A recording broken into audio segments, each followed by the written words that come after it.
بسم اللہ الرحمن الرحیم. بھی ایک مریض آیا، بچہ جس کی عمر 12-13 سال تھی.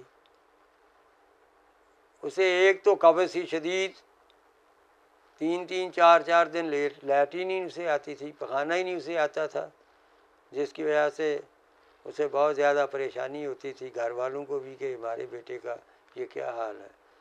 اور اسی طرح نکسیر کا عارضہ تھا.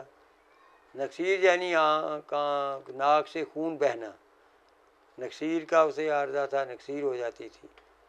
تو یہ بہت بڑی 2 علامتیں تھیں جس سے وہ بچہ اور اس کے وارث جو ہیں والدین بہت ہی پریشان تھے. جب میرے پاس آئے میں نے بچے کی نبض دیکھی اور جو ہے اس میں خشکی کا اثر کچھ پایا جاتا تھا.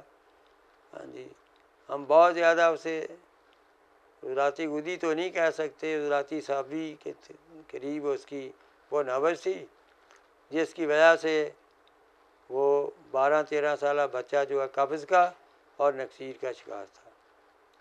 میں نے اسے غدی صابی مسل 2 گولی صبح دوپہر شام اور اصابی مسل 1 گولی صبح دوپہر شام دی.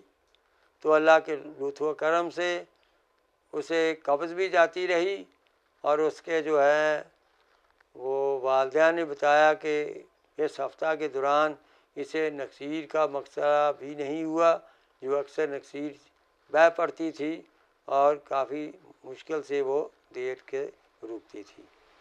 آپ غدی صابی مسل میں سونڈ 5 تولہ، نشادر 2 تولہ، کالی مرچ 1 تولہ، سناب مکی 8 تولہ. سناب مکی کے ساتھ بعد جو ہے رحمد سارا جو ہے وہ 1 تولہ. سناب مکی کی ڈنڈیاں نکال دیں، باقی 5 ادویہ کو اچھی طرح گرائنڈ کر لیں، ہلکا سا پانی ڈال کے نخودی گولیاں بنا لیں. تو پھر یہ 2 گولی صبح دوپہر شام. نسخہ ایک بار پھر سن لیں: سونڈ 5 تولہ، نشادر 2 تولہ، کالی مرچ 1 تولہ، سناب مکی 8 تولہ، رحمد اسارہ 1 تولہ.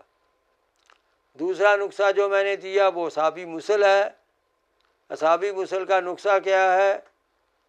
رحمد اسارہ 10 گرام، سہاگا 70 گرام، ملٹھی 80 گرام.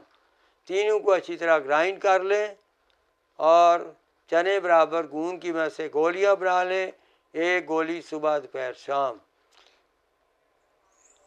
غدی قبض کے لیے بھی اور عضلاتی قبض کے لیے بھی یہ مرکب بہت اچھا ہے.